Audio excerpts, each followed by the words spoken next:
Hi there. Today I'm going to show you how to insert a web bookmark into your Notion template. This is going to function the same as it would in your default browser where you would go and bookmark a page because you want quick access to it. I'm just going to show you how to do it in Notion template. So first thing you're going to do is you're going to want to make sure that you are clicked within your Notion template. You should see the prompt where it says write something or press space for AI /for commands. We're going to push the / on our keyboard and we're going to get this list of different things. It says basic blocks. We're going to scroll down to where it says media. You're going to go to the second option where it says web bookmark.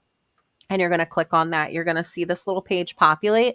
And this is where you're going to paste in your hyperlink for whatever page you want to access through your Notion template. For me, for this example, I'm just going to use my own personal website and I'm just going to put that in there. And then I'm going to create my bookmark. Once I do that, it creates the bookmark. It tells me the title of the web page. It's going to give me my little description, and then it's also going to have my hyperlink there. And then once you click on this, it'll give you that access to automatically go to that website instead of having to go and type it in.